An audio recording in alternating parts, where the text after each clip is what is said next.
نبی صلی اللہ علیہ وسلم نے فرمایا انسان اللہ سے دعا مانگتا ہے، زندگی بھر مانگتا رہتا ہے، اور اللہ زندگی بھر دعاؤں کو قبول کرتے رہتے ہیں، لیکن اس کو نظر نہیں آ رہا ہوتا، اس کو نظر کہ اللہ اپنے طریقے سے دعا قبول کرتا ہے۔ اگر اللہ ایسے دعا قبول کرے نا، آپ نے ادھر کہا اے اللہ میری تنخواہ ڈبل کر دے، آفس گئے باس نے کہا کہ جناب نئے وزیر اعظم نے جو اعلان کیا ہے اس کی منظوری ہو گئی، ٹھا ٹھا کر کے ایسے دعائیں قبول ہونا شروع ہو جائیں تو غیب پر ایمان ختم، پھر تو دعا کی ترغیب دینے کی ضرورت ہی نہیں رہے گی۔ سب لوگ مصلی لے کے مسجد میں آ جائیں گے، سارا دن دعائیں مانگتے رہیں گے کہ اللہ سے جو مانگو ملتا ہے، خربوزہ مانگو خربوزہ ملتا ہے، تربوز مانگو تربوز ملتا ہے، افطاری میں پکوڑے مانگو پکوڑے ملتے ہیں، سموسے مانگو بھوک لگ رہی ہے کیا کریں سموسے ملتے ہیں، جو مانگو وہ ملتا ہے۔ تو دعائیں تو لازمی قبول ہوتی ہیں، لیکن انداز وہ ہوتا ہے جو اللہ کرتے ہیں۔ اللہ کہتے ہیں میں اپنے طریقے سے کروں گا۔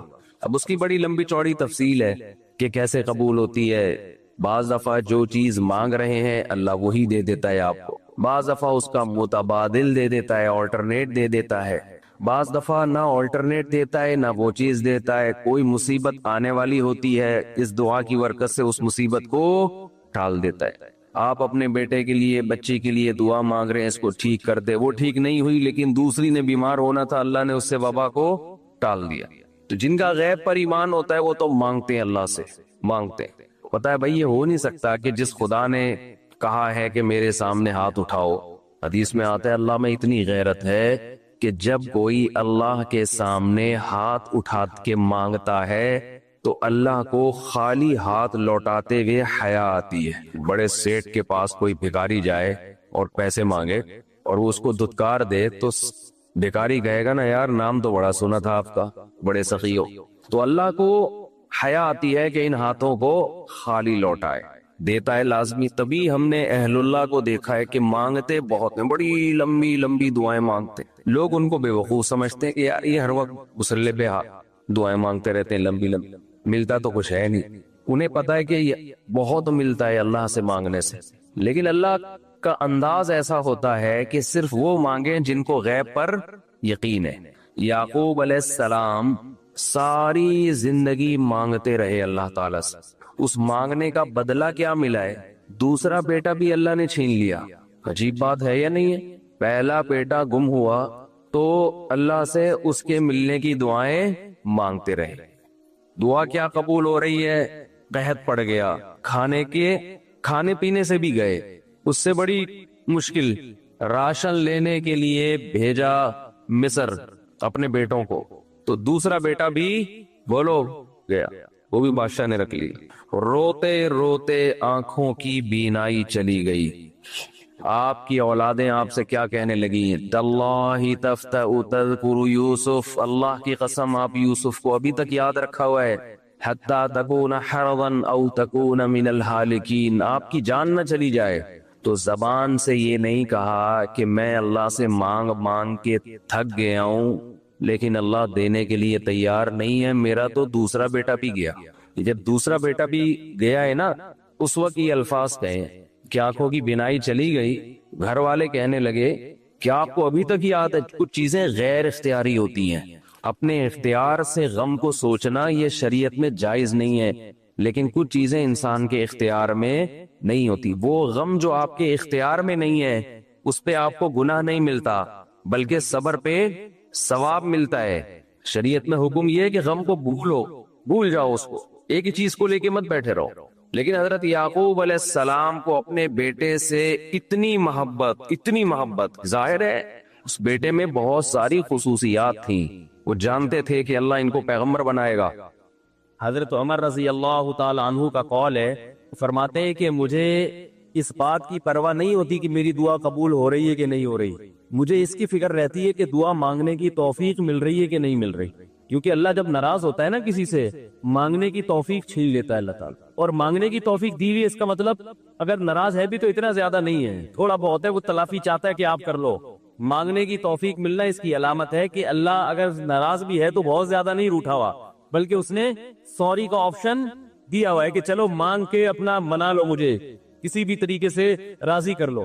دعا کا اس قدر فائدہ ہوتا ہے انسان کو, اس قدر فائدہ ہوتا ہے, آپ مانگنا شروع کریں, زندگی چینج ہونا شروع ہو جائے گی, آپ کی زندگی میں تبدیلی آنا شروع ہو جائے گی. جتنا تعلق اللہ کے ساتھ دعا کے ذریعے بنتا ہے, اتنا تعلق کسی اور چیز سے نہیں بنتا. دیکھو, کسی سے دوستی کرنا چاہتے ہو, دوستی کا سب سے بہتر طریقہ کیا ہے؟ اس سے گپ شپ شروع کر دو. یہی طریقہ ہے نا بھائی. آپ کا دوست کون ہے؟ وہ جس سے آپ کی گپ شپ زیادہ ہوتی ہو, اسی سے دوستی ہوگی نا. اب آپ بتا رہے ہیں میرا جگری دوست ہے, بہت پرانا دوست ہے. میں پوچھوں گا آپ سے, بھائی یہ دوستی کیسے ہوئی؟ یہ دوستی بھائی ایسے ہوئی کہ میں جس کالج میں پڑھتا تھا وہیں یہ بھی یہی پڑھتا تھا. تو کیا کرتے تھے آپس میں؟ کوئی بات چیت ہوتی؟ بات چیت تو نہیں ہوئی کبھی زندگی میں. پھر دوستی کیسے ہو گئی؟ پڑھتے تو بہت سارے لوگ ہیں. دوستی کے لیے سب سے پہلی چیز کیا ہے؟ بات چیت. دعا میں انسان بات چیت شروع کر دیتا ہے, کس کے ساتھ؟ اللہ کے ساتھ. تو اللہ اور بندے کا کنیکشن مضبوط ہونا شروع ہو جاتا ہے. اس لیے اہل اللہ کو تو اس کی پرواہ نہیں ہوتی کہ میری دعا قبول ہو بھی رہی ہے کہ نہیں ہو رہی ہے. وہ کہتے ہیں ہمیں مانگنے کی توفیق مل رہی ہے. معذرت کے ساتھ تھوڑی میں ابیوز لینگویج استعمال کرتا ہوں کہ باہر میں جائے قبول ہونا, ٹھیک ہے نا. ہمیں تو اس بادشاہ کے دربار میں ہاتھ پھیلانے کی توفیق مل رہی ہے, بس ہمارے لیے اتنا کافی ہے. تعلق بحال ہے ہمارا اس سے. تو میں یہ کر رہا تھا کہ کبھی ہماری جو دعائیں قبول نہیں ہوتی بسا اوقات, اس کی وجہ یہ ہوتی ہے کہ ہمارا وہ عمل دعا ہوتا ہی نہیں ہے. جب دعا ہی نہیں ہوتا تو پھر اس میں قبولیت کہاں سے آ گئی؟ وہ تو ہم پڑھ رہے ہوتے ہیں الفاظ رٹا لگا کے ایک چیز کو, یعنی ایک پڑھنے کے انداز میں ہوتی ہے وہ اس میں جذبات ہی نہیں ہوتے. جذبات کن لوگوں کے ہوتے ہیں؟ امام بخاری رحمہ اللہ تعالیٰ کی سوانے پڑھے آپ, بچپن میں نابینا ہو گئے, والدہ تو آپ کو بڑا علم سکھانا چاہتی تھی, پریشان کہ اللہ یہ تو میرا بچہ ہی نابینا ہو گیا. تو رات کو مصلی پہ گر گڑا کے دعا مانگنا شروع کی, اے اللہ میرے بچے کی بینائی واپس لوٹا دے, اے اللہ اس کی بینائی واپس لوٹا دے. اتنا مانگا ہے, روتے روتے دعا مانگتے مانگتے آنکھ لگ گئی, خواب آیا, دو فرشتے آپس میں بات کر رہے ہیں کہ اللہ نے اس عورت کی دعا قبول کر لی ہے اور اس کے بچے کو بینائی لوٹا دی ہے. جب آنکھ کھلی ہے تو دیکھا کہ بچے کی بینائی واپس لوٹ چکی تھی, بینائی واپس لوٹ چکی تھی. ہندوستان میں ایک بزرگ تھے, رمضان نام تھا ان کا, یہاں کراچی ہجرت کر کے آ گئے تھے ہندوستان سے. تو جو کوئی اس طرح کے بڑے لوگ ملتے تھے نا, جو بھی نیک ہوں, پرہیزگار ہوں, تو میں ان سے تھوڑا سا انٹرویو لیتا تھا کہ آپ نے کوئی ایسی کوئی واقعہ دیکھا ہو, کوئی کرامت دیکھی. انہوں نے اپنا بڑا دلچسپ واقعہ سنایا. فرماتے ہیں کہ میں نے اپنی آنکھوں سے دیکھا کہ ہندوستان کے ایک علاقے میں جو بلوائی تھے نا, جو بلوا کرنے والے ہندو تھے, انہوں نے, دہشت گردوں نے مسلمانوں کے علاقوں پہ حملہ کر دیا. مسلمان بہت تھوڑے تھے, مقابلہ نہیں کر سکتے تھے. کہتے ہیں کہ ایک بزرگ تھے وہیں کہیں مظاہر علوم کے یا دیوبند کے.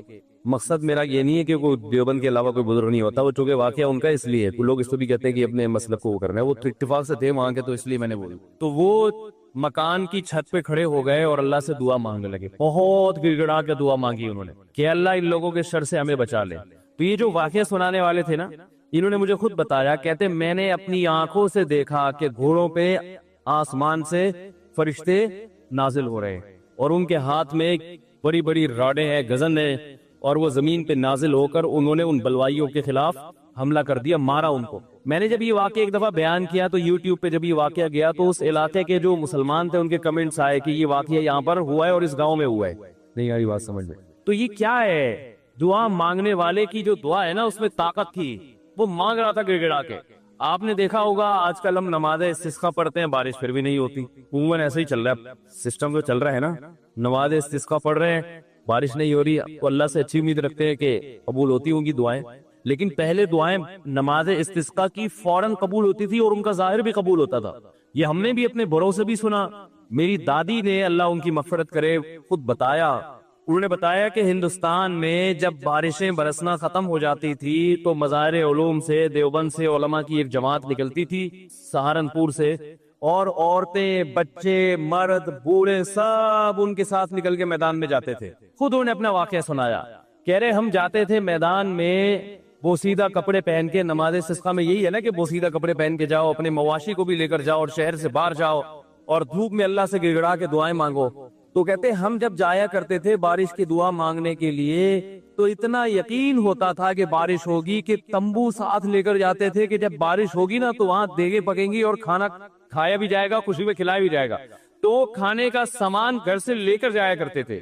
اور ہوتا ہے کہ ہم نے خود دیکھا ہے کہ نماز استسقاء کے لیے دعائیں ہو رہی ہیں اور آسمان پہ بادل آئے اور بارش برسنا شروع، اور ہم سب کیا کر رہے؟ تمبو لگا کے کھانا کھا رہے ہیں خوشی میں. یہ میں نے خود سنا.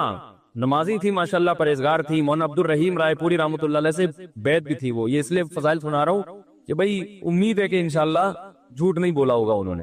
وہ جھوٹ کیوں بولیں گے بھائی، ان کو کوئی پیسے مل رہے تھے. یہاں ہمارے پڑوس میں یہی اسی مسجد میں سامنے ایک ڈاکٹر صاحب رہا کرتے تھے، آپ کو معلوم ہوگا.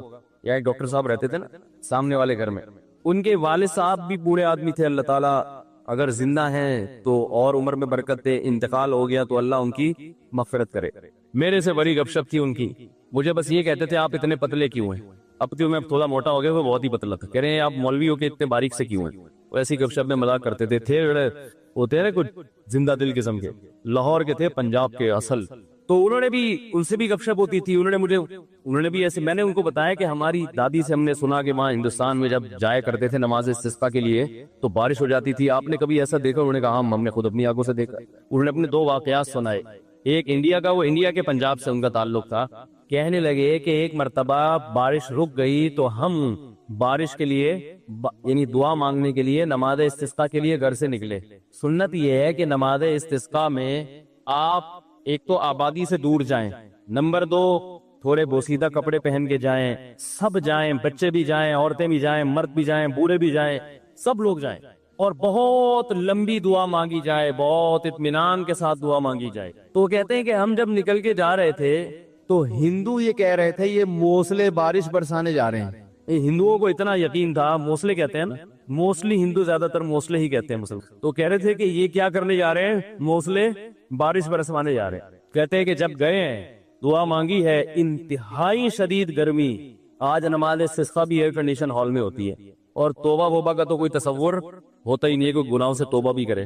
وہ تو یہی ہوتا ہے، اللہ میں پھر فلم دیکھوں گا، جیسی بارش ہوگی تو میں کیا دیکھوں گا جا کے. تو گناہ سے تو قرآن کیا کہتا ہے؟ یا قوم استغفروا ربکم، گناہوں سے معافی مانگو. یرسل السماء علیکم مدرارا، آسمان سے موسلا دھار بارشیں برسائے گا. تو نماز استسقاء کا جو کانسیپٹ تھا وہ یہ تھا کہ آپ اللہ سے اپنے تمام گناہوں کی معافی مانگیں. تو گناہوں کی معافی کا تو ہمارے ذہن میں ہی نہیں ہوتا، اور وہ امام پہ ڈال دیتے جو بیچارہ دعا مانگ رہے ہیں کہ اس کی وجہ سے قبول نہیں ہوئی. وہ تو اخلاص سے مانگ رہا ہوتا ہے. مسجد کا امام جو ہے وہ پبلک میں ایسے ایسے ماشاءاللہ بدماشوں کی کثرت ہوتی ہے. کوئی بہن کی وراثت کھا کے بیٹھا ہے، کوئی یتیم کا مال دبا کے بیٹھا ہوا ہے. چلو اب دبا لیا، مال کھا لیا، اب توبہ تو کرنا کہ اللہ میں واپس دے دوں گا. وہ نہیں ہوتا. اللہ میں قحط سے مر جاؤں، بارش نہ ہو کوئی مسئلہ نہیں ہے، میں مر جاؤں گا کیسے، مگر میں بہن کا پلاٹ واپس بولو بھائی نہیں کروں گا. تو پھر کہاں بارش ہوگی میرے بھائی؟ اللہ کہہ رہے تم بدماشی چھوڑنے کے لیے تیار نہیں ہے. تو وہ نے اپنا واقعہ سنایا کہ ہم گئے، ہم نے دعا مانگی، اور وہ جو ہمارے امام صاحب تھے انڈیا میں، کوئی جالندھر یا کوئی لدھیانہ کا واقعہ ہے، کہہ رہے وہ سردے میں گئے ہیں اور اوپر سے اتنی شدید گرمی تھی کہ وہ ہماری کمر جو ہے نا دھوپ کی وجہ سے ایسا لگ رہا تھا جل جائے گی. مگر امام صاحب جو سردے میں جا کے روئے ہیں اور پبلک کو رلایا انہوں نے کہ اللہ جب تک بارش برسے گی نہیں یہاں سے ہم ہلیں گے نہیں. یہ اب دیکھیں جس کو اطمینان ہوگا وہ اتنی دیر تو سردی میں پڑا رہے گا، ورنہ وہ کہے گا یار کچھ ہونے والا تو ہے نہیں، خام خامے کمر جلا کے آ جاؤ. کہہ رہے وہ انہوں نے گڑ گڑائے ہیں، وہ ایسا گڑ گڑائے اور کمر ہماری جل جل کے لگ رہا تھا کہ وہ خراب ہی نہ ہو جائے. اور پھر انہوں نے مجھے اب خود سنایا واقعہ. کہتے ہیں ہم نے دیکھا کچھ دیر ہوئی ہے، اس کے بعد گہرے بادل آئے ہیں اور وہی بارش برسنا شروع ہو گئی. اور کہہ رہے جب تیز بارشیں ہوئی ہیں تو ہم جب واپس آ رہے تو ہندو ہنس رہے اور کہہ رہے تھے یہ موسلے بارش برسوا کے آ رہے ہیں. ہندوؤں کو بھی یقین ہوتا تھا یہ موسلے بڑے تیز ہیں. آج کا جو موسلا ہے میرے بھائی ہم جیسے نالائقوں پر مشتمل ہے، تو پھر ہم اپنی ذمہ داری پوری نہیں کر رہے. اللہ کہتے تمہیں یقین نہیں ہے، تو پتہ نہیں کیا کر رہا ہے، یہاں بیٹھ کے ادھر توجہ. میں تو دیکھا ہے دعا مانگتے مانگتے نا جیب میں چیک کر رہے ہوتے کتنے پیسے پڑے ہوئے، چاہے 50,000 کا تو ہے نا، وہ خراب تو نہیں ہوا. آمین، پھر وہ آمین، پھر وہ تھوڑی دیر میں یہاں کو جائے گا، پھر ادھر کو جائے گا. 10 کام ہو رہے ہیں، دل نہیں لگ رہا، ایک فارمیلٹی پوری ہو رہی ہے، تو یہ کیسے حساب چلے گا میرے بھائی؟ تو دعا قبول ہوتی ہے. بعض دفعہ ایسے ہوتی ہے جیسے میں نے آپ کو بتایا، اس طرح سے بھی ہوتی ہے کہ ادھر مانگی اور ادھر اللہ نے بارشیں برسانا شروع کر دی. اور بعض دفعہ دعا ایسے قبول ہوتی ہے، اچھا کچھ کر کے دعا مانگو تو زیادہ قبول ہوتی ہے. کچھ اللہ کے لیے کیا ہو نا، جیسے حدیث میں آتا ہے 3 آدمی غار میں بند ہو گئے. بڑا زبردست واقعہ ہے وہ حدیث میں. غار میں گئے تھے، اوپر سے پتھر لڑکا اور غار کا منہ بند، اب نکلنے کا راستہ ہی نہیں، اور ان کو کوئی آواز بھی نہیں باہر جا سکتی، فون وون تو ہوتا نہیں تھا پہلے، تو اب ان کو یقین ہو گیا کہ اب ہمارا انجام سوائے موت کے کچھ نہیں ہے، اس میں تڑپ تڑپ کے مرنا ہی اور کچھ نہیں ہوگا۔ تو تینوں نے کہا کہ بھائی دیکھو، اللہ کو اپنے کسی اچھے عمل کا واسطہ دے کے دعا مانگو، ہم میں سے کسی سے کوئی زندگی میں اچھی نیکی ہوئی ہو جو آپ سمجھتے ہو کہ بہت اچھی نیکی ہے، تو اس نیکی کا اللہ کو واسطہ دے کے دعا مانگی جائے۔ مشہور حدیث ہے، جلدی جلدی مکمل کرتا ہوں۔ ایک نے کہا اللہ میں بکریاں چراتا تھا، گھر آیا، اپنے بچوں کو دودھ پلانے سے پہلے میں نے کہا والدین کو پلاؤں گا، والدین سو گئے تھے، تو ساری رات سرہانے ان کے سرہانے کھڑا رہا تھا میں سر کے پاس، ان کو جگاؤں گا بھی نہیں کہ نیند خراب ہو، اور ایسا بھی نہیں ہوگا کہ پہلے بچوں کو پلا دوں، پہلے ماں باپ بعد میں اپنے بچے۔ پوری رات پیالہ لے کے سر کے کنارے کھڑا رہا، جب صبح اٹھے پھر ان کو پلایا، اٹھا بھی نہیں رہا۔ والدین کی خدمت کتنی بڑی نیکی ہے، دیکھو اللہم ان کنت فعلت ذلک ابتغاء وجہک فاصرف عنا ما نحن فیہ فاکشف عنا ما نحن فیہ۔ اے اللہ اگر میں نے یہ تیرے لیے کیا تھا اور تجھے یہ میری نیکی پسند آ گئی ہے تو آج جس مصیبت میں مبتلا ہیں اللہ اس مصیبت سے ہمیں نجات دے دے۔ کیسی اللہ کی قدرت، وہ پتھر ہلائے اپنی جگہ سے۔ پتا چلا میرے بھائی، ماں باپ کی خدمت بڑی بڑی چٹانوں کو اپنی جگہ سے ہلا دیتی ہے بغیر کسی وجہ کے۔ اتنا بڑا عمل ہے یہ، آج برداشت نہیں ہوتا ہے، نہ باپ کی ڈانٹ برداشت ہوتی ہے نہ ماں کی ڈانٹ برداشت ہوتی ہے۔ دیکھو اللہ چاہتے پورا پتھر ہلا دیتے، لیکن اللہ نے کہا کہ سب کا عمل سامنے آ جائے نا، تو اللہ نے تھوڑا سا ہلایا پتھر کے، ابھی ہلکی سی ہوا آئے بس ہے بھائی، تاکہ باقی دو کی نیکیاں بھی سامنے۔ ویسے تو اللہ کو اتنا پسند آیا کہ اللہ چاہتے تو ہے ہٹا دیتے نا پتھر۔ دوسرے نے دعا مانگی، اے اللہ میں اپنی چچزاد بہن پہ عاشق تھا، اس سے زنا کرنا چاہتا تھا، وہ موقع نہیں دیتی تھی، بہت سخت عشق والی محبت تھی، بالآخر قید پڑا، سب کچھ ختم ہو گیا، تو وہ میرے پاس آئی روٹی کے لیے، تو میں نے اس سے کہا ایک شرط پہ تجھے راشن دوں گا کہ تو میری حرام خواہش کو پورا کر، اور بالآخر مجھے اس پر قدرت ہوئی۔ جب میں زنا کے، وہ مجبور ہو گئی بیچاری، جب میں زنا کے بالکل قریب پہنچ گیا تو اس نے مجھے اللہ تیرے عذاب سے ڈرایا، اتق اللہ ولا تفض الخاتم الا بحقی، کہ تو یہ کام کر تو رہا ہے مگر تو اللہ سے ڈر۔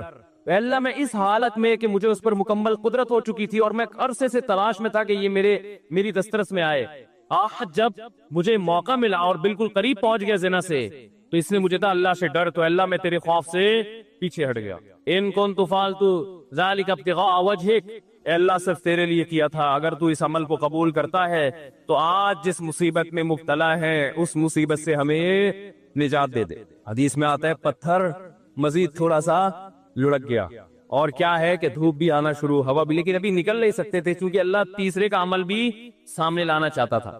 تیسرے نے کہا اللہ میں فلاں شخص کے پاس مزدوری کیا کرتا تھا، مزدوری چھوڑ کے چلا گیا، ایک مزدور تھا میرے پاس، مزدوری لیے بغیر وہ چلا گیا، تو اس کی جمع پونجی سے میں نے کاروبار کیا، بہت کاروبار بڑھ گیا، بہت عرصے کے بعد وہ آیا تو اس نے کہا میری جو مزدوری تھی دے دو، تو میں نے کہا بھائی تیرے پیسے سے میں نے یہ بزنس کیا، یہ سینکڑوں اونٹ، گائے، بیل، بکریاں، یہ سب تیری ہیں، وہ بھی ایسا نیبو نچوڑ کم بخت ساری چیزیں اٹھا کے لے گیا۔ اتنی معاملات میں آج کل کون صاف ہوتا ہے کہ بھائی تمہارے پیسوں سے کیا تو لے جاؤ، تو وہ بھی لے گیا، تو میں نے بھی دے دیا، میں نے کہا اللہ میں حرام کا نوالا نہ جائے میرے پیٹ میں، اللہ اگر میں نے تیرے لیے کیا تھا تو جس مصیبت میں مبتلا اس مصیبت سے ہمیں نجات دے دے۔ حدیث میں آتا ہے پتھر مزید لڑکا ہے، فخرجوا یمشون، بڑے آرام سے باہر نکل گئے۔ تو دیکھو اس سے پتا چلتا ہے اللہ کے لیے کچھ قربانی دی ہو تو پھر دعائیں ٹھا کر کے قبول ہوتی ہیں۔ جو لوگ بینک کی ملازمت چھوڑ دیتے ہیں، بڑی قربانی ہے، ان کی دعائیں بہت تیزی سے قبول ہوتی ہیں۔ داڑھی رکھنے کا ماحول نہیں ہے لیکن آپ رکھ لو اللہ کے لیے، دعائیں انشاءاللہ تیزی سے قبول ہونا۔ بولو نا بھائی کیا جا رہا ہے، کیوں قبول ہوتی ہے بھائی؟ سارا دن اللہ کے لیے، سارا دن اللہ کے لیے بھوک پیاس کو برداشت کیا، تو اب اللہ کہتے ہیں تو نے میرے لیے قربانی دی، اب تو مانگ جو مانگے گا میں تجھے عطا کروں گا۔ حج میں دعائیں کیوں قبول ہوتی ہیں؟ 6-7 لاکھ روپے آپ کے خرچ ہوئے، آپ اتنی دور گئے، آپ نے وہاں دھکے کھائے، تو عرفات کے دن ایسی دعائیں قبول ہوتی ہیں۔ حدیث میں آتا ہے شیطان خاک سر پہ ڈالتا ہے کہ آج میری پورے سال کی محنت برباد ہو گئی ہے، لیکن ہم نے دیکھا ہے عرفات میں بھی دعائیں نہیں مانگ رہے لوگ، وہاں بھی ایک اجتماعی دعاؤں کا ماحول بنایا ہوا ہوتا ہے، ایک آدمی بیٹھا ہوا آمین آمین لگا رہا ہے، بھائی وہاں تو کم از کم کچھ جا کے کچھ الگ سے اللہ سے گڑگڑا کے مانگ لو، دل لگاؤ اس دعا میں۔ دعائیں قبول ہوتی ہیں صفا و مروہ کی پہاڑیوں پر، وہاں حضرت ہاجرہ نے ایک عمل کیا تھا نا، کتنی بڑی قربانی دی تھی کہ ایک ایسی زمین نہ جہاں گھاس کا تنکا، وہاں اللہ کے لیے قربانی دے کر اپنے بچے کے ساتھ رہنا شروع کیا، اور پھر آزمائش آئی اللہ کی طرف سے، بچہ ایڑیاں رگڑ رہا ہے، پانی کا نام و نشان نہیں ہے، لیکن وہ اللہ سے شکایت نہیں کر رہی کہ اللہ تو نے تو مجھے مروا دیا، کہاں لا کے میرے شوہر نے مجھے ڈال دیا، بھاگ رہی ہیں ادھر سے ادھر ادھر سے ادھر۔ کیسا اللہ کی آمد پر جوش آیا کہ میرے لیے قربانی دی، اب میں تجھے ضائع نہیں ہونے دوں گا۔ ایسا چشمہ پانی کا پیدا کر دیا، ہزاروں لاکھوں کروڑوں حاجی اب تک سیراب ہوتے چلے آ رہے، وہ چشمہ ختم ہونے کا نام نہیں لے رہا۔ تو صفا اور مروہ کی پہاڑی پر جب آپ صحیح کرتے ہیں، علماء کہتے ہیں حدیث سے بھی ثابت ہے، وہاں لمبی لمبی دعائیں مانگنی چاہیے کھڑے ہو کر، کیونکہ یہ وہ موقع ہے جہاں آپ نے تو قربانی نہیں دی لیکن اللہ کی ایک بندی نے بہت بڑی قربانی، تو دوسرے کی قربانی کو بھی انسان کیش کرا سکتا ہے۔ تو کچھ کرنے کے بعد جب مانگا جائے تو قبولیت کا امکان بڑھ جاتا ہے۔ ہم اللہ کے لیے کچھ قربانی دینے کے لیے تیار ہی نہیں ہے، کچھ کرنے کے لیے تیار ہی نہیں ہے، مانگنے کے لیے بھی تیار نہیں ہے۔ بلکہ اللہ نے ہمیں دعائیں بھی سکھائی ہیں، کیسی پیاری دعائیں سکھائی ہیں قرآن مجید میں اور احادیث میں۔ اللہم ارزقنی حبک وحب من یحبک وحب عملی یقربنی الی حبک، اور ایک اور دعا سکھائی، اللہم ارزقنی حبک اللہم ارزقنی حبک وحب من ینفعنی حبہ عندک اللہم فکما رزقتنی مما احب فاجعلہ قوتا لی فیما تحب وما زویت عنی مما احب فاجعلہ فراغا لی فیما تحب۔ ہم لوگ دعائیں بھی عجیب عجیب چیزوں کی مانگ رہے ہوتے ہیں، کیسے پیارے الفاظ سکھائے، اے اللہ تو مجھے اپنی محبت دے دے، میرے دل میں کیا کر دے، اپنی محبت ڈال دے، وَحُبَّ مَن يَنفَعُنِي حُبُّهُ عِندَكَ، اور ان لوگوں کی محبت بھی یا ان چیزوں کی محبت دل میں ڈال دے کہ جن سے محبت کرنے سے تیری محبت میں مزید ترقی ہو جائے، ایسی چیزوں کی محبت دل میں ڈال دے کہ ان کی محبت کا فائدہ ہو آخرت میں اور تیری محبت میں اضافہ ہو جائے۔ جیسے والدین کی محبت، بیوی بچوں کی محبت، اس سے اللہ کی محبت اور بڑھتی ہے نا، تو اللہ کا حکم ہے، علماء کی محبت، نیک عمل کی محبت۔ اللہم فکما رزقتنی مما احب، اے اللہ تو نے جو مجھے میری محبوب چیزیں عطا کی ہیں تو فجعلہ قوتا لی فیما تحب، تو ان کو ذریعہ اور وسیلہ بنا دے اپنی محبت میں اضافے کا، یعنی وہ مجھ سے چھیننا نہیں وہ چیزیں، بلکہ ان کا استعمال اس طرح سے ہونا شروع ہو جائے کہ وہ دین میں اور ترقی کا ذریعہ بننا۔ جیسے کسی کو اللہ نے مال دیا تو مال سے کو محبت ہوتی ہے، تو یہ مال اور آخرت میں ترقی کا ذریعہ بن جائے۔ وما زویت عنی مما احب، اور جو میری محبوب چیزیں تو نے مجھے نہیں دی، میں چاہتا تھا لیکن نہیں ملی، تو ان کا نہ ملنا تیری محبت میں ترقی کا ذریعہ بن جائے۔ کیسے عجیب الفاظ ہے دیکھو، اور یہ کس نے بتایا؟ ایک امی نے جو نہ لکھنا جانتے اور نہ پڑھنا جانتے۔ یہی ہوتا ہے نا، کچھ چیزیں آپ کو مل جائیں گی، آپ کی پسند کی کچھ نہیں ملیں گی، تو اللہ جو پسند کی چیزیں مل رہی ہیں ان سے بھی آخرت میں ترقی ہو جائے، جو نہیں ملی ان کا نہ ملنا آخرت میں ترقی کا ذریعہ بن جائے۔ ہر چیز گھوم کے کہاں آ رہی ہے؟ اللہ کی ذات کی طرف۔ تو بھائی رمضان کی چند گھڑیاں باقی ہیں، کچھ وقت نکال کے اللہ سے گڑ گڑا کے، علماء کہتے ہیں روزانہ 24 گھنٹے میں ایک ٹائم ایسا ہونا چاہیے کہ جس میں آپ روز ایک وقت اللہ سے تفصیل سے گڑ گڑا کے دعا مانگ کے معمول بنائے اپنا۔ بات سمجھ میں آ رہی ہے بھائی کہ نہیں آ رہی؟ روزانہ 24 گھنٹے میں کم از کم ایک وقت، وہ سب سے افضل وقت ہے رات کا آخری حصہ۔ اگر اس ٹائم نہ ہو سکے تو جو وقت آپ کو ملے، لیکن مانگنا ضرور ہے، اور یہ یقین کر لینا ہے کہ جس کے سامنے ہاتھ پھیلا رہے ہیں وہ محروم نہیں کرتا۔ نبی صلی اللہ علیہ وسلم نے فرمایا ان اللہ لا یستحی، اللہ تعالیٰ کو اس سے حیا آتی ہے، ان یردہما خائبین، کہ جب کوئی بندہ اس کے سامنے ہاتھ پھیلائے تو اللہ اس کو خائب و خاسر واپس لوٹائے، اس بات سے اللہ کو حیا آتی ہے۔ تو وہ قبول ہوگی، یا تو اللہ وہی چیز عطا کر دیں گے، یا اللہ تعالیٰ اس کا کوئی نعم البدل عطا کر دیتے ہیں۔ وہ نعم البدل عطا ہوتا ہے تو آپ کو وہ چیز نظر نہیں آ رہی ہوتی، نعم البدل کو آپ سمجھتے ہی نہیں کہ یہ نعم البدل ہے۔ اور بعض دفعہ اللہ ایسا کرتے ہیں کہ جو چیز آپ مانگ رہے ہیں وہ نہیں ملتی، لیکن کوئی مصیبت آنے والی ہوتی ہے جو اللہ آپ سے ٹال دیتے۔ آپ کہہ رہے ہیں کہ اللہ اس مریض کو شفا دے دے، وہ ٹھیک نہیں ہو رہا، وہ دوسرا بھی مرنے والا تھا، وہ دوسرے پر بیماری حملہ کرنے والی تھی، اللہ نے اس کو حملے سے روک لیا، کتنا بڑا فائدہ ہو گیا۔ اور بعض دفعہ یہ ہوتا ہے کہ جو چیز آپ مانگ رہے ہیں وہ نہیں ملتی، لیکن اس مانگنے سے جو مقصد تھا وہ مقصد مل جاتا ہے۔ آپ کو کوئی پریشانی آئی، آپ دعا مانگ رہے ہو اللہ وہ پریشانی ٹال دے، اللہ نے وہ پریشانی تو نہیں ٹالی، لیکن اس کی وجہ سے جو آپ کا دل پریشان ہو رہا تھا وہ دل کی پریشانی کو دور کر دیا، تو مقصد حاصل ہو گیا کہ نہیں ہو گیا؟ ارے آپ مانگ رہے تھے اللہ غربت دور کر دے، تو غربت کی وجہ سے ٹینشن ہو رہی ہے نا، اللہ نے ٹینشن دور کر دی، تو پیسے سے مقصد ہے۔ ہو غریب مگر مزہ ویسے آ رہا ہے جیسے مالداروں کو آتا ہے، بہت مشکل ہے سمجھانا، کیا کریں یار۔ ہو غریب مگر اندر سے دل کیا ہو گیا؟ مالدار ہو گیا. سکون وہ ملے گا جو اللہ نے مالداروں کو بھی عطا نہیں کیا ہوگا، ویسا سکون مل جائے گا. بیماری میں دعا مانگ رہے ہو اللہ شفا دے دے، شفا تو نہیں ملی مگر اسی بیماری پر اطمینان نصیب ہو گیا جو ایک صحت مند آدمی کو ہوتا ہے، صبر نصیب ہو گیا اور کچھ نہیں. تو آخرت کے میں اللہ کے بینک میں یہ دعا کیا ہو جاتی ہے؟ جمع ہو جاتی ہے اور آخرت میں اس کا اجر ملے گا. ایک روایت میں آتا ہے جب بندہ دیکھے گا اپنے عمل کو قیامت کے دن، اے اللہ یہ اتنی ساری چیزیں میرے لیے گفٹ، یہ کیا؟ اللہ کہیں گے یہ تیری وہ دعائیں ہیں جو آخرت کے لیے ہم نے اسٹاک کر دی تھی. وہ کہے گا کاش میری کوئی دعا بھی قبول نہ ہوئی ہوتی. تو میرے بھائی اہل اللہ اس لیے مانگتے ہیں. اور دیکھو ایک آخری بات کہ قبول نہ کرنا نہ کرنا کس کا کام ہے؟ اللہ کا. دیکھو جب ہم کوئی بیمار ہوتا ہے تو ہم کہتے ہیں یار اس کو ہاسپٹل میں ایڈمٹ کراؤ، جو اپنی ذمہ داری ہوتی ہے آپ وہ پوری کرتے ہیں. اب آپ نے جب ڈاکٹروں کے حوالے کر دیا تو ایک تسلی ہو جاتی ہے نا کہ یار ہمارا جو کام تھا ہم نے کر دیا ہے، اب ہم کیا کریں؟ اب تو ڈاکٹروں کے حوالے ہے، یا وہ علاج کرتے ہیں تو ٹھیک ہے، نہیں کرتے تو ابھی ان کا ہیڈیک ہے، ہم کیا کر سکتے ہیں؟ اب تو تسلی تو ہو جاتی ہے نا. تو مسلمان جب اللہ کے دفتر میں فائل جمع کرا دے، معاملے اٹکے ہوئے آپ نے اللہ کے آفس میں فائل جمع کرا دی کہ میں نے اپنا کام کر لیا، گڑگڑا کے دعا مانگ لی ہے، تو مسلمان کو بھی ایک تسلی ہو جاتی ہے کہ بھائی اب اللہ کے حوالے ہے، وہ قبول کر لے تو بھی ٹھیک ہے، نہیں کرے تو وہ انشاءاللہ اب فیصلہ کس کے حق میں ہوگا؟ میرے حق میں، کیونکہ اللہ تعالیٰ ضائع نہیں کرتا اپنے بندے. تسلی ہو جاتی ہے کہ اب یہ دعا قبول ہو تو بھی ٹھیک ہے، قبول نہ ہو تو بھی ٹھیک ہے. تو دعا سے مسلمان کو کیا ملتا ہے؟ اطمینان ملتا ہے، سکون ملتا ہے.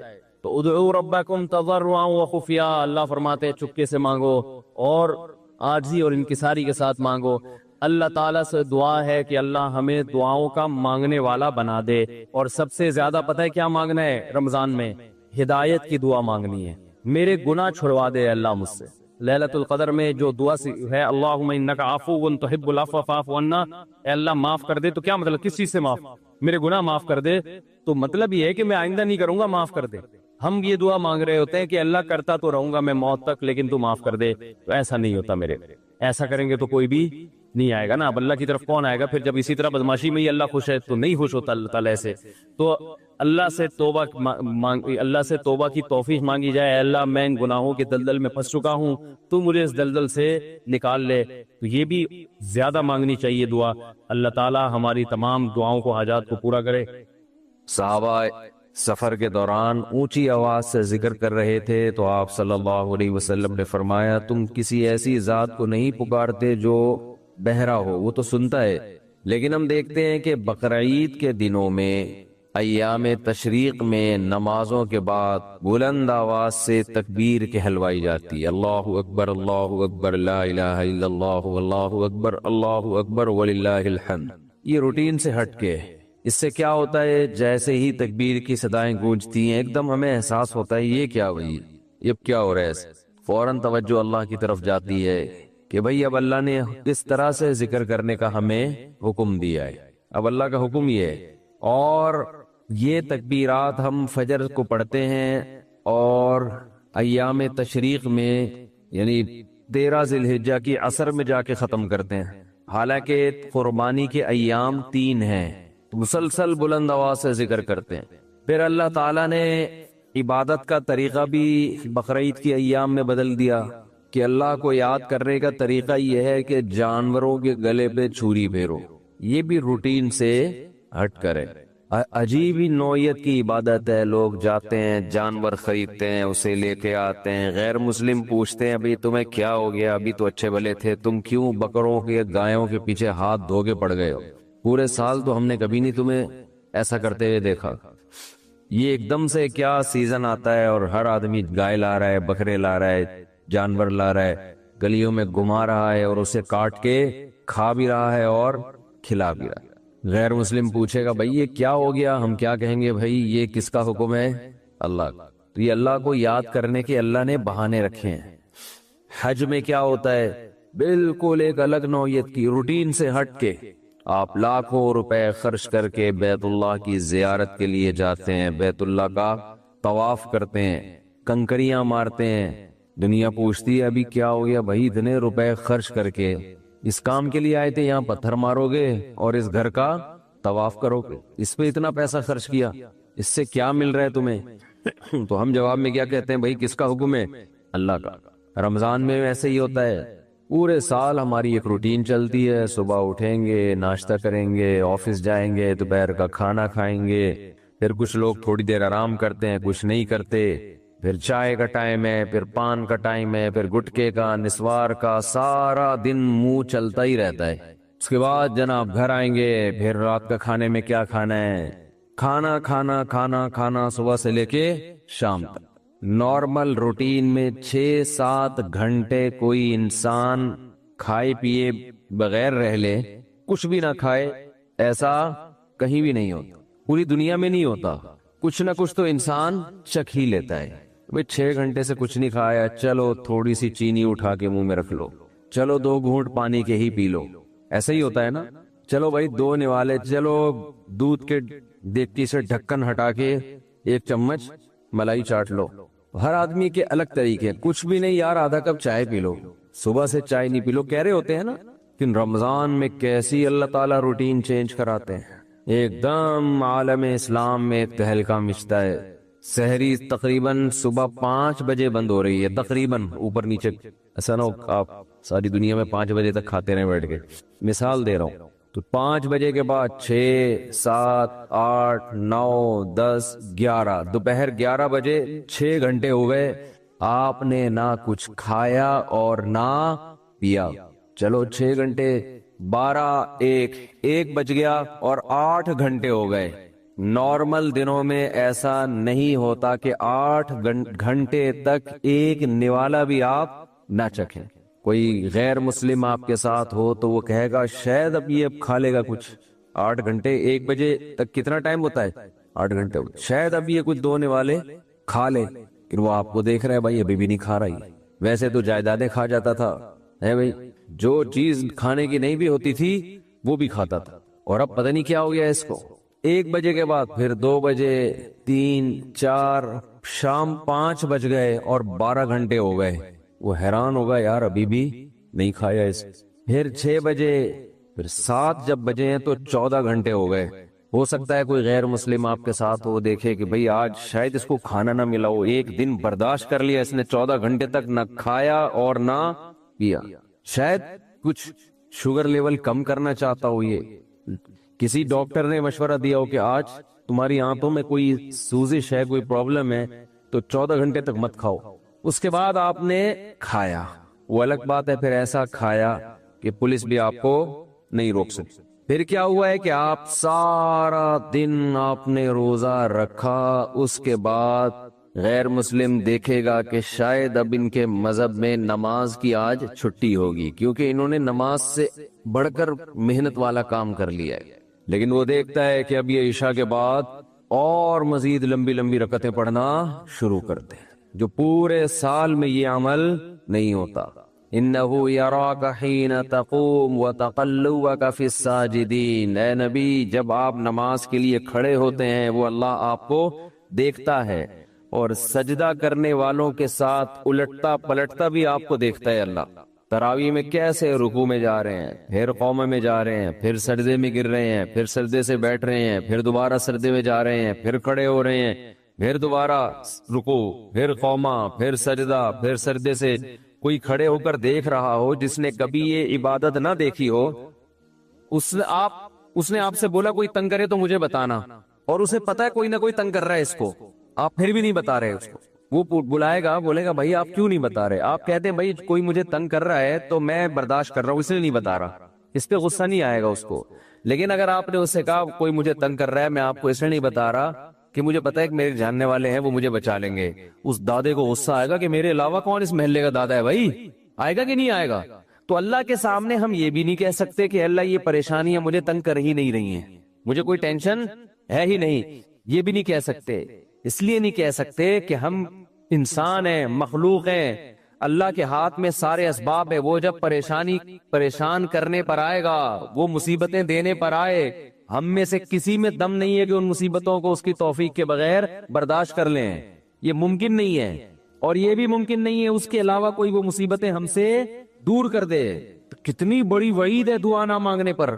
اور جو لوگ دعا نہیں مانگتے، حقیقت یہ ہے کہ وہ اپنے آپ کو دعا سے مستغنی سمجھتے ہیں. وہ کہتے ہیں مجھے ضرورت کیا ہے، میں ایک چٹکلا سناتا ہوں نا ایسے موقع پہ. ایک آدمی اپنا گدھا بیچنے جا رہا تھا بازار میں. کسی نے پوچھا کیا کر رہا ہے؟ اس نے کہا کہ یہ گدھا میں جاؤں گا مارکیٹ میں لاکھوں کا بکے گا. کسی نے کہا کہ انشاءاللہ کہہ دے کہ اگر اللہ نے چاہا. اس نے کہا انشاءاللہ، یعنی اللہ نے چاہا کہنے کی کیا ضرورت ہے؟ گدھا میرے ہاتھ میں، نسل اس کی اچھی ہے، مارکیٹ میں گدھے کی مانگ بھی ہے. گدھے مارکیٹ سے کیا ہوئے ہیں؟ شارٹ. اگر وہ ہماری مارکیٹوں میں آتا، اسمبلیوں میں آتا، پتہ چلتا ہے یہاں مارکیٹ سے شارٹ نہیں ہے، ہول سیل کے حساب سے ہمارے یہاں. تو اب اسے لوگ کہہ رہے ہیں کہ بھائی بول دے اگر اللہ نے چاہا. وہ کہہ رہے اللہ نے چاہا کہ سب کچھ صحیح ہے، سب کچھ صحیح ہے. مارکیٹ میں گدھوں کی ویلیو بھی ہے اور انتظار میں بھی ہیں لوگ، تو منہ مانگی قیمت پہ بکے گا. اچانک کوئی مارکیٹ میں جب پہنچا، ڈاکو آیا، گدھا چھین کے لے گیا، یا اس گدھے کو بھی بیماری ہوئی مر گیا. اب یہ خالی ہاتھ آ رہا ہے. اسی بندے سے رابطہ ہوا، اس نے پوچھا ہاں بھائی کیا ہوا؟ کہہ رہے انشاءاللہ میں گدھا لے کے جا رہا تھا، انشاءاللہ کوئی ڈاکو آیا، انشاءاللہ اس نے چاقو نکالا اور انشاءاللہ وہ گدھا مجھ سے چھین کے لے گیا. اب بات پہ کیا لگا رہا ہے؟ انشاءاللہ. اس نے کہا کمبخت جب لگانا تھا تو اس وقت تو لگایا نہیں انشاءاللہ، اور اب لگا رہا ہے. تو ہم پر جب مصیبت پڑتی ہے پھر ہم کہتے ہیں یار اللہ کہاں ہے؟ تو بھئی یہ تو مصیبت سے پہلے اللہ کو پکارو. جو اللہ کو نہیں پکارتا یہ اس کی علامت ہے کہ اس کی نظر اسباب پر ہے، اللہ پر نہیں ہے. وہ سمجھتا ہے یہ جیسے کافر اسباب کو دیکھتا ہے نا، وہ تو کہتا ہے خدا کیا کر رہا ہے؟ گاڑی کے ایکسیلیٹر پہ پاؤں رکھو تو گاڑی چلتی ہے، بریک پہ پاؤں رکھو تو رکتی ہے. تو اللہ کہاں ہے؟ تو اللہ کو اگر نہیں کوئی پکارتا تو اللہ اس کا مطلب پھر یہ سمجھتے ہیں کہ یہ سمجھتا ہے کہ اس کو میری ضرورت نہیں ہے. یہ بہت بڑا جرم ہے. بات پہ اللہ سے دعا مانگا کرو. پیغمبروں کی کتنی دعائیں اللہ نے قرآن میں نقل کی ہیں. بات پہ دعائیں مانگتے تھے، بات پہ دعائیں یاد کریں. دعائیں ایک کتاب آتی ہے مناجات مقبولہ، یہ نام نوٹ کر لیں. کیا نام ہے اس کا؟ مناجات مقبولہ. ہر کتاب، ہر لائبریری سے مل جائے گی. یہ جو جتنے بھی کتب خانے ہوتے ہیں نا، مولانا اشرف علی تھانوی رحمہ اللہ تعالی نے قرآن اور حدیث کی دعاؤں کو جمع کر کے ایک چھوٹی سی کتاب میں لکھ لیا ہے، ایک چھوٹی سی کتابچے میں جمع کر لیا ہے. قرآن کی دعائیں اور حدیث میں جو دعائیں، بہت جاندار دعائیں ہیں وہ. اچھا، دعا ایسی چیز ہے کہ جب جن الفاظ سے انسان مانگ رہا ہوتا ہے نا، وہ الفاظ بھی اس کے دل پہ اثر کر رہے ہوتے ہیں. تو انہوں نے بڑا شاندار کام یہ کیا کہ اب چونکہ دعائیں تو بہت زیادہ ہیں، ساری دعائیں قرآن اور حدیث کی آپ پڑھیں گے تو ایک ہی اتنی لمبی ہو جائے گی پھر. تو انہوں نے اس کو 7 حصوں میں ڈیوائیڈ کر دیا ہے. سمجھتے ہیں؟ ہفتے کے دن، اتوار کے دن، یہ یعنی 7 منزلیں بنا دی ہیں اس کی. اس کا ترجمہ بھی ملتا ہے، یعنی وہ دعائیں عربی میں اور نیچے اس کا ترجمہ. آپ بے شک عربی نہ پڑھے، ترجمہ پڑھ لیں. وہ روزانہ کا معمول بنائیں. اس سے کیا ہوگا؟ آپ کو قرآن و سنت کی دعائیں یاد ہونا شروع ہو جائیں گی. وہ ایسی جاندار دعائیں، ایسی جاندار، ان دعاؤں میں آپ کو لطف آنا شروع ہو جائے گا، چسکا لگ جائے گا. کیسی کیسی دعائیں دیکھو، ایک پڑھ کے سناتا ہوں. اللہم قسم لنا من خشیتک ما تحول به بیننا وبین معصیتک. اے اللہ ہمیں اتنا اپنا خوف دے دے، ہمارے دل میں اپنا اتنا خوف ڈال دے کہ وہ خوف ہمارے اور تیری نافرمانی کے درمیان آڑ بن جائے. سمجھ میں آ رہی ہے بات؟ زیادہ خوف نہیں چاہیے. زیادہ خوف پیدا ہو گیا تو زندگی کا مزہ کرکرا ہو جائے گا. جب آپ کے دل میں کسی چیز کا خوف مسلط ہو جاتا ہے تو لذتوں سے محروم ہو جاتے ہو آپ. دیکھو بچوں کے دلوں میں امتحان کا خوف ہوتا ہے نا، نہ کھا رہے ہیں نہ پی رہے ہیں. کراچی میں تو ایسا کوئی سیٹ اپ نہیں ہے، کوئی خوف ووف نہیں ہوتا. پنجاب میں دیکھا ہے ہم نے، بچوں کے پیپر ہونے والے، ایگزام ہونے والا، ایک دماغ پہ مسلط کر لیتے ہیں. زیادہ مسلط کریں گے تو پھر پڑھائی بھی نہیں ہوتی، ان سے ہاتھ پاؤں کانپنے لگتے ہیں. کراچی میں اللہ کا فضل ہے، یہ ٹینشن کراچی میں جتنی بھی حکومتیں رہی ہیں اب تک کی رپورٹ کے مطابق انہوں نے یہ بڑا فائدہ پورے سندھ میں الحمدللہ. یہ سندھ گورنمنٹ جب جتنی بھی رہی اب تک، چاہے کسی کی بھی ہو، تو یہ الحمدللہ انہوں نے فیسلٹی دی ہے کہ کراچی کی عوام کو پڑھائی لکھائی سے الحمدللہ بالکل فارغ کر دیا ہے. لڑکوں میں پڑھنے کا رواج ہے ہی نہیں. کچھ دن پہلے میں آ رہا تھا سفر پہ، تو کراچی کا ایک لڑکا وہاں پڑھنے گیا ہوا تھا، اسلام آباد ایبٹ آباد میں اچھا کیڈٹ کالج، بال کیڈٹ کالج میں پڑھ رہا تھا. تو میں نے کہا کراچی میں، نارتھ کراچی میں کہیں رہتا تھا یا ناظم آباد میں، وہاں گیا ہوا. اس نے کہا بھائی ہمارے ابا اما نے اچھا فیصلہ کیا، مجھے وہاں ایڈمیشن کرا دیا، میں پڑھ لیتا ہوں، چھٹیوں میں گھر آ جاتا ہوں. تو وہ بتا رہا تھا کہ یہ کراچی میں، وہ مجھے کہہ رہا تھا کہ ہم حیران ہوتے ہیں کراچی میں جہاں تو وہاں کوئی ہے ہی نہیں، پڑھائی لکھائی کی بات ہی نہیں، کہہ رہے یہاں ہو تو ہر آدمی، میں نے دیکھا ہے پنجاب میں ہر بچہ پڑھائی کی بات کر رہا ہے، سب پڑھائی میں آگے نکلنے کی کوشش کر رہے ہیں، کچھ بزنس میں آگے جانے کی کوشش کر رہے ہیں، یہاں آؤ تو پڑھے ہوئے ہیں۔ کراچی میں الحمدللہ پڑھے ہوئے لڑکے پوری رات کرکٹ کھیل رہے ہیں، اور ہم نے بھی بیان کر کے اپریشیٹ کر دیا، وہ کہہ رہے اب ٹھپا لگے اب تو اور کھیلو۔ ہم نے تو اس لیے خوشی کا اظہار کیا تھا کہ چلو روزہ تو رکھ رہے ہیں نا، یہ مطلب تھوڑی تھا کہ کچھ بھی نہیں کرو۔ تو یہاں الحمدللہ یہ سہولت ہے کہ یہاں آپ پڑھنے کے علاوہ دنیا کا ہر کام کر سکتے ہیں کراچی میں، اور پڑھے بغیر آپ کو ڈگریاں مل جاتی ہیں، وہ الگ بات ہے، اپنا بھی بیڑا غرق اور قوم کا بھی بیڑا غرق ہوتا ہے، نہ خود کچھ آتا ہے نہ ترقی تھوڑی کر سکتا ہے آدمی فالتو ڈگریاں لے کے، وہ پکڑا جاتا ہے کہیں نہ کہیں۔ ایک ہمارے مشہور ڈاکٹر تھے جو بڑے اچھے ڈاکٹر تھے، کیا ہیں ڈاکٹر، جب ان کی جعلی ڈگریاں پکڑی گئیں لوگوں نے کہا یار ڈگری کو چھوڑو، بندہ میں قابلیت ہے، تو وہ تھوڑے دنوں میں قابلیت کبھی ایسی کی تیسی ہو گئی، جو اندر سے ہوتا ہے نا تھوڑے دنوں میں آدمی وہ آ جاتا ہے، آپ چھپا نہیں سکتے زیادہ عرصہ، تو جعلی ڈگریاں جعلی ہی ہوتی ہیں، پکڑا جاتا ہے آدمی۔ تو میں یہ بتا رہا تھا کہ قرآن کیا کہتا ہے، حدیث کیا کہتی ہے، نبی نے دعا سکھائی کہ اے اللہ اتنا خوف، زیادہ خوف مسلط ہو گیا تو پڑھائی سے بھی گئے، نیند سے بھی گئے، کھانے سے بھی گئے، تو اللہ کا بھی اگر زیادہ خوف پیدا ہو گیا صحت بھی خراب ہوگی۔ بعض لوگوں کے دل میں جہنم کی آگ کا بہت خوف مسلط ہو جاتا ہے، وہ عبادت سے بھی جاتے ہیں، پھر وہ لائف کو جتنا انجوائے کرنا چاہیے جو شریعت نے اجازت دی اتنا بھی نہیں کر پاتے۔ تو اس لیے ہمارے نبی نے دعا سکھائی، اللہم اقسم لنا من خشیتک ما تحول به بیننا وبین معصیتک۔ یہ میں مناجات مقبولہ کی دعاؤں کا ایک تھوڑا سا تعارف پیش کر رہا ہوں آپ کے سامنے۔ اللہ تعالیٰ نے دو طرح کے لوگوں کا تذکرہ کیا کہ کچھ منیب لوگ جو اللہ سے ڈرنے والے ہیں، اور کچھ وہ لوگ جو منیب نہیں ہیں، جو اللہ کی طرف توجہ نہیں کرتے۔ اور دونوں واقعات میں جو چیز قدر مشترک ہے وہ یہ ہے کہ دونوں کو اللہ نے دنیاوی نعمتوں سے بہت نوازا تھا، تو ایک اللہ کے شکر گزار بنے اور ایک اللہ کے ناشکرے بنے۔ ایک آل داؤد اور آل سلیمان ہے اور ایک قوم سبا ہے۔ تو اللہ کہتے ہیں آل داؤد اور آل سلیمان اللہ کے شکر گزار بنے، ان کو بھی دنیا میں بڑی نعمتیں دی، بلکہ بہت زیادہ نعمتیں دی، ان کو تو قوم سبا سے بھی زیادہ نعمتیں دی۔ اور دوسری قوم سبا تھی جن کو داؤد اور سلیمان جیسی نعمتیں تو نہیں ملی، لیکن کم نعمتیں ان کو بھی نہیں ملی۔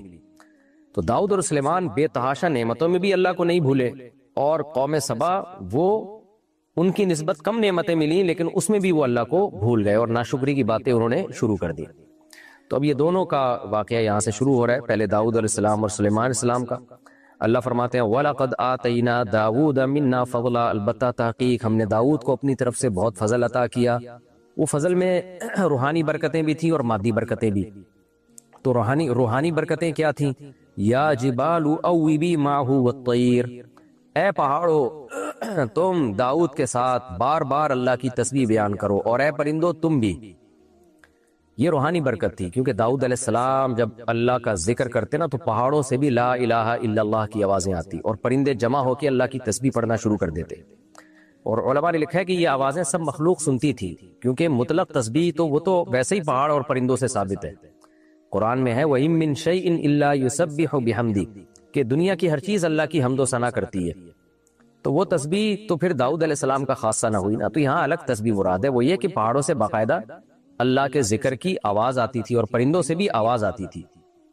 تو یہ معجزہ تھا داؤد علیہ السلام کا، اس سے داؤد علیہ السلام کو فائدہ بھی ہوا کہ لوگ آپ پر ایمان لاتے تھے اور ان کا ایمان بڑھتا تھا، اور وہ بھی پھر اللہ کی حمد و ثنا کرتے، تسبیح کرتے، اور اس سے تسبیح کی فضیلت بھی ثابت ہوتی ہے۔ میں بار بار کہتا ہوں آج کل کے کچھ لبرل سیکولر اسکالرز آ رہے ہیں جو تسبیح ہاتھ میں پھرانے کو اور اللہ اللہ کرنے کو بڑے توہین آمیز لہجے سے اس کو کہتے ہیں ان لوگوں نے بس اسی میں قوم کو الجھا دیا، اللہ اللہ کرتے رہو بیٹھ کے۔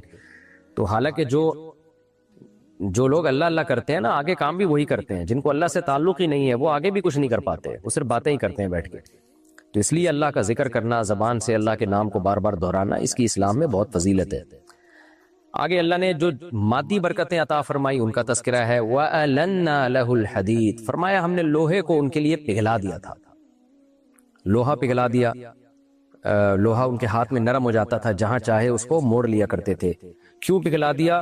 اس وجہ سے کہ اَنِعْمَلْ سَابِغَاتٍ، اس لوہے سے اب آپ اپنے ڈیفنس کو، اپنے دفاع کو مضبوط کریں گے۔ آپ ایک بہت پاورفل ایک اسٹیٹ بنائیں گے جس کے پاس ایک مضبوط آرمی ہوگی، اور اس کے پاس ایک بہت زبردست اسلحہ ہوگا، اور اس کے پاس اپنے ڈیفنس کا انتظام بھی ہوگا، تاکہ آپ پوری دنیا میں اللہ کے نظام کو نافذ کر سکیں، لڑائی میں آپ کو شکست نہ ہو۔ انعمل سابغات، آپ زرہیں بنائیں، یعنی جنگی جو لباس ہوتا ہے، کہا جاتا ہے کہ جنگی لباس جو لوہے کا لباس پہنا جاتا ہے نا، آپ نے دیکھا ہوگا جو ہسٹوریکل موویز جن لوگوں نے دیکھی ہوئی ہیں کہ پہلے زمانے میں تلوار سے بچنے کے لیے کیسے بڑی بڑی جنگی لباس پہنے جاتے تھے، جنگی ٹوپیاں پہنی جاتی تھیں. خود غزوہ احد میں نبی صلی اللہ علیہ وسلم نے جنگی ٹوپی پہنی ہے، لوہے کی ٹوپی ہوتی تھی جو آپ کو تلوار اور تیر کے اور نیزے کے وار سے بچاتی تھی. تو کہا جاتا ہے کہ اس کے بانی داؤد علیہ السلام ہیں. تو بڑی بڑی زرہیں بنائے، وقدر فی السرد، اور جوڑنے میں ایک اندازہ سے کام لیں آپ، یعنی ایک مینجمنٹ کے تحت جوڑیں. دیکھیں کچھ چیزیں ایسی ہوتی ہیں جو واقعہ کا بظاہر اہم پہلو نہیں ہوتی، لیکن اللہ اس کو ہائی لائٹ کرتا ہے، اس میں کوئی نہ کوئی بڑا سبق چھپا ہوا ہوتا ہے. اتنا کہہ دینا کافی تھا کہ آپ زرہیں بنائیں. ظاہر جب ہم زرہیں بنائیں گے، جنگی لباس پہنائیں گے، تو ان کو سینہ بھی تو پرونا بھی تو پڑے گا نا، کڑیوں سے جوڑنا پڑے گا تاکہ موویبل ہو، وہ آسانی سے آپ کی باڈی کے ساتھ ایڈجسٹ ہو جائیں. لیکن اللہ نے الگ سے اس کا تذکرہ کیا کہ اس کے جوڑ میں انداز، یعنی اندازے کا مطلب یہ نہیں کہ اندازے سے کام لیں جس کو اردو میں کہا جاتا ہے اندازہ، بلکہ قدر کا مطلب باقاعدہ مینجمنٹ ہونی چاہیے. تقدیر عربی میں مینجمنٹ کو کہتے ہیں. آڑی ترچھی کڑیاں نہیں ہونی چاہیے، ایک خاص اندازے کے تحت جو جس کے قد کے لحاظ سے جو زرہ بنائی جا رہی ہے تو اسی کے زرہ کے لحاظ سے وہ کڑیاں بہت ہی سوٹیبل ہونی چاہیے کہ کتنی موٹی ہوں، کتنی ان کی لمبائی ہو، اور کتنی وہ کرو ہوں، اور کس دھات سے بنائی جائیں وہ، اور کتنا ان کو فولڈ کیا جائے، اور ہر لحاظ سے، تاکہ بہت ہی آرام دہ لباس بن سکے. تو یہ اللہ کیوں بتا رہے ہیں؟ اس لیے کہ اللہ تعالیٰ کو ہر چیز میں مینجمنٹ پسند ہے. کوئی بھی کام جب آپ کریں تو ایکسیلنسی کے ساتھ کریں، اور جنگ میں ڈسپلن کی اور ایکسیلنسی کی فوج میں بہت زیادہ ضرورت ہوتی ہے. دنیا کی کامیاب فوجیں ہمیشہ ان میں ڈسپلن ہوتا ہے، ان کا ہر کام میں ایکوریسی ہوتی ہے. لیکن جہاں پینڈو پن ہوگا، جہاں کوئی ڈسپلن نہیں ہوگا، آڑا ترشا کام ہوگا، جیسے کہ آج ہمارے ہاں مسلمانوں میں ہو رہا ہے، تو فوج تو کسی حد تک اس بدنظمی سے بچی ہوئی ہے، لیکن جو عام ہمارے ملکوں کے حالات چل رہے ہیں وہ آپ دیکھ لیں، سب کے سامنے ہیں. تو اس سے قومیں ترقی سے رک جاتی ہیں. جاپان میں گیا تو میں نے وہاں دیکھا ان لوگوں میں کہ کس طرح ان لوگوں میں ڈسپلن ہے، اور جس چیز کو بھی وہ بناتے ہیں تو بہت ہی اس میں ایکوریسی پیدا کرنے کی کوشش کرتے ہیں، کام کو ٹرخاتے نہیں. تو اس آیت کا حاصل یہ ہوا کہ داؤد علیہ السلام سے اللہ کہہ رہے ہیں زرہیں بنائیں، لیکن اس میں جان چھڑانے والی کیفیت نہیں ہونی چاہیے کہ آپ ایک جنگی لباس بنا رہے ہیں، آپ ایک اسلحہ بنا رہے ہیں، تو جان چھڑانے والا کام نہیں ہونا چاہیے جیسے کہ ہمارے یہاں ہوتا ہے. کوئی بھی کام ہو پوری توجہ کے ساتھ، خاص طور پہ ڈیفنس میں تو بہت زیادہ توجہ کی ضرورت ہوتی ہے. تو اللہ کو وہ لوگ پسند نہیں ہے جو کوئی بھی کام کرتے ہیں ٹرخانے کے ساتھ کرتے ہیں. جیسے کہ ہماری قوم میں یہ بیماری پھیل گئی ہے، کسی آپ مزدور کو کوئی کام دے دیں تو وہ آپ سر پہ کھڑے ہو کر کام کروائیں گے تو شاید کو صحیح کر لیں، ورنہ کوئی بھی کام وہ ڈھنگ سے نہیں کرے گا. سیمنٹ بجری کو ملائے گا تو پانی صحیح نہیں اس میں حل کرے گا، سیمنٹ کم کر دے گا، بجری زیادہ کر دے گا، کوئی مینجمنٹ نہیں ہوتی ہے. تو درزی کو آپ کپڑے سینے کے لیے دے دیں، وہ آڑے ترچے سی کے رکھ دے گا، وہ بھی کوئی محنت سے اور فوکس کر کے کام نہیں کرتا. کوئی بھی کام جب آپ کرتے ہیں تو یہی ہو رہا ہے ہماری سوسائٹی میں. کوئی ریسرچ کرتے ہیں تو اس میں جان نہیں کھپاتے، ادھوری تحقیقات لوگوں کے سامنے ڈال دیتے ہیں، پھر اس میں گمراہ کرتے ہیں. کہیں کوئی سیاسی تجزیہ کرنا، اس میں بھی کوئی محنت نہیں کرتے، بس چند ادھر کی صحافیوں کو سنا، کچھ ادھر کو سنا، اور ایک تجزیہ لوگوں کے سامنے پیش کر دیتے ہیں. تو اس لیے اللہ نے فرمایا کہ اللہ تعالیٰ کو ہر چیز میں جو ہے نا وہ ایکسیلنسی پسند ہے. کوئی بھی کام جب آپ کریں تو پوری توجہ کے ساتھ کریں.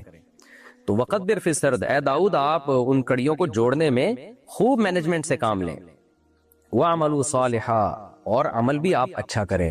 انی بما تعملون بصیر، میں تمہارے اعمال سے باخبر ہوں، دیکھ رہا ہوں کہ کیا کر رہے ہو. اس سے دیکھیں یہ بھی پتہ چلتا ہے کہ داؤد علیہ السلام اللہ کے پیغمبر بھی تھے اور کتنے پاورفل تھے، ان کی خلافت بھی قائم ہوئی، لیکن پھر بھی ڈیفنس پہ اللہ تعالیٰ ان کو کیسے ترغیبات دے رہے ہیں کہ لوہے کی زرہیں بنانی ہے اور پھر اسلحہ بنانا ہے، اور بہت ہی یعنی جو آپ کے بس میں ہے وہ چھوڑنا نہیں ہے، پھر آسمان سے اللہ کی مدد آئے گی. ہم اسباب اختیار کرتے نہیں ہیں اور اللہ پہ اعتماد اور توکل کر کے پوری قوموں کو جو ہے وہ دشمن کی بھینٹ چڑھا دیتے ہیں، اور پوری قوموں کو کے مستقبل کو ہم تباہ کر دیتے ہیں. ولی سلیمان الریح، اور اللہ فرماتے ہیں ہم نے سلیمان کے لیے ہوا کو مسخر کر دیا تاکہ سفر آسان ہو جائے. سفر بھی اللہ کی نعمتوں میں سے بہت بڑی نعمت ہے. سفر کامیابی کے دروازے کھولتا ہے، تجارت کے دروازے کھولتا ہے، آپ کو بہت کچھ سیکھنے کا موقع ملتا ہے. اس لیے قرآن میں سفر کو بھی ایک نعمت کے طور پہ بیان کیا گیا. آگے قوم سبا کے بارے میں بھی آتا ہے کہ ہم نے ان کے لیے سفروں کو آسان کر دیا تھا.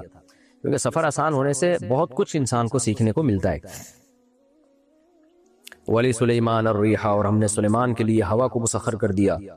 ایسی ہوا تھی کہ غدوها، اس ہوا کی ایک صبح ایک مہینے کے برابر تھی. یعنی ایک مہینے کا سفر وہ ہوا ایک صبح، یعنی ایک صبح کو گزرنے میں جتنا ٹائم لگتا ہے 1-2 گھنٹے لگتے ہوں گے، تو وہ مہینوں کا سفر ہوا ان کا تخت اٹھا کے لے جایا کرتی تھی دوسرے ملکوں میں، دوسرے شہروں میں.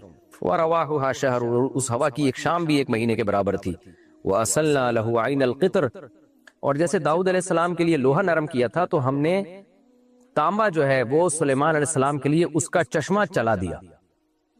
اس کی تفصیل قرآن میں نہیں ہے، بظاہر یہی ہے کہ سلیمان علیہ السلام جیسے پانی کے چشمے ابلتے ہیں، دریافت ہو جاتے ہیں، تو ایسے ہی ان کے لیے تانبے کا جو ہے چشمہ ابل پڑا تھا، گرم چشمہ، تاکہ وہ پگھلا ہوا تانبا پہلے سے مل جائے ان کو، تاکہ تانبے کو پگھلانا نہ پڑے.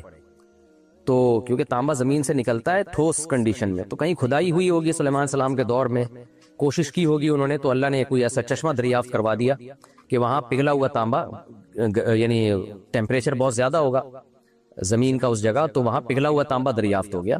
تو وہ پگھلا ہوا تانبا جو ہے اسی طرح یعنی اس کا جو ہے چشمہ نکل پڑا. تو سلیمان علیہ السلام کو اس تانبے سے چیزیں بنانا بہت آسان ہو گیا، کیونکہ 2 پروسیس ہوتے ہیں. پہلے آپ کو تانبے کو بھٹیوں میں پگھلانا پڑتا ہے، پھر اس کو سانچوں میں ڈالنا پڑتا ہے. تو اللہ نے ایک پروسیس آسان کر دیا، بھئی تانبا پہلے سے پگھلا ہوا ہے، آپ نے بس اس کو مختلف سانچوں میں ڈال کے اس سے اسلحہ بنانا ہے، یا تعمیراتی کام کرنا ہے، یا دیگیں بنانی ہے، یا جو بھی آپ نے جو بھی ایک ترقی یافتہ قوم کو ترقی کے لیے ضرورت ہوتی ہے، سوسائٹی کے لیے جن اوزار اور آلات کی ضرورت ہوتی ہے، وہ تمام اوزار اور آلات وہ آرام سے بنا سکے.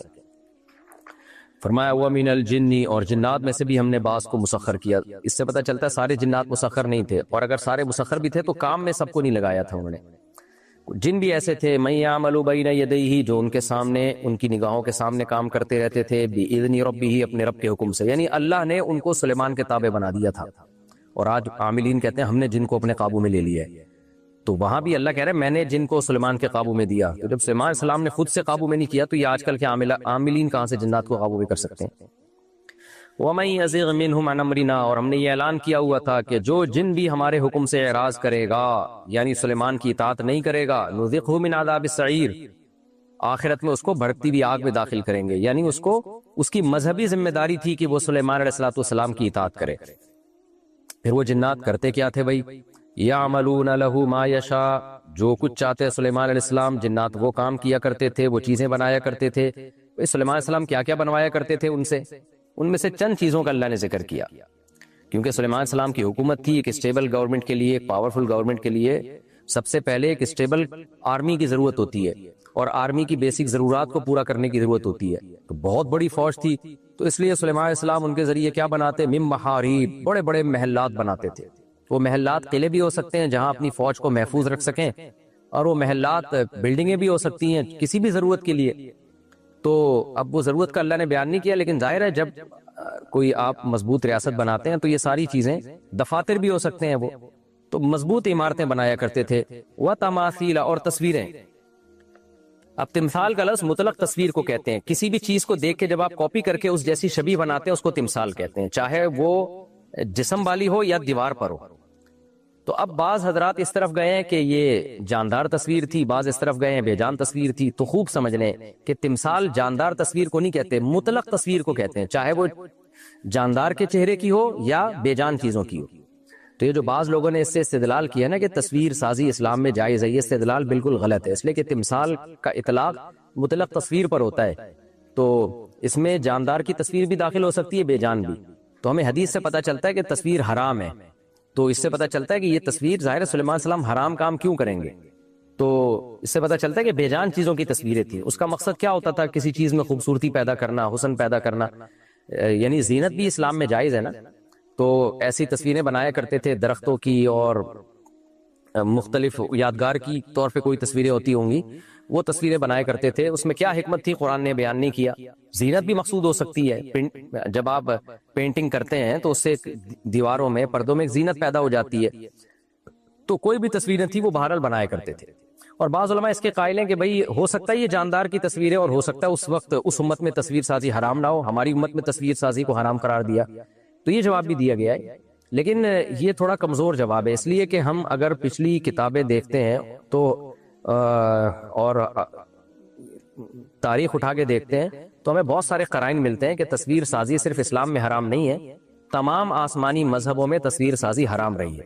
حضرت مفتی تقی عثمانی صاحب نے اس پر ایک بڑی زبردست تحریر لکھی ہے، میں نے تقریباً 20-25 سال پہلے پڑھی تھی، اس میں حضرت نے حوالے دیے تھے، تو اب اس حوالوں کا تذکرہ کرنے کی ضرورت اس لیے نہیں کہ یہ ٹاپک بہت اہم نہیں ہے، وجہ اس کی ہے کہ ہمیں تو اپنی شریعت کو فالو کرنا ہے نا، ان کی شریعت میں اگر یہ ثابت ہو جاتا ہے تصویر سازی جائز بھی تھی تو ہماری شریعت میں بہرحال حرام ہے، ہمیں اجازت نہیں ہے۔ لیکن حضرت مفتی تقی صاحب کا جو میں نے تحریر پڑھی تھی اس میں حضرت نے حوالے دیے تھے کہ ان حوالوں سے یہ ثابت کیا کہ تصویر سازی جو ہے پچھلی امتوں میں بھی حرام رہی ہے، اور یہ یہود و نصارہ میں جو بیماری آئی ہے نا، خاص طور پر عیسائیوں میں حضرت مریم کی شبیہ بنانا، حضرت عیسیٰ کی اور اس طرح کے بت بنانا، یہ انہوں نے اپنے مذہب سے بغاوت کی ہے، یعنی مذہب کی مخالفت کی ہے۔ تو تصویر سازی، جاندار کی تصویر بنانا، یہ ہر مذہب میں حرام رہا ہے، یعنی آسمانی مذاہب میں۔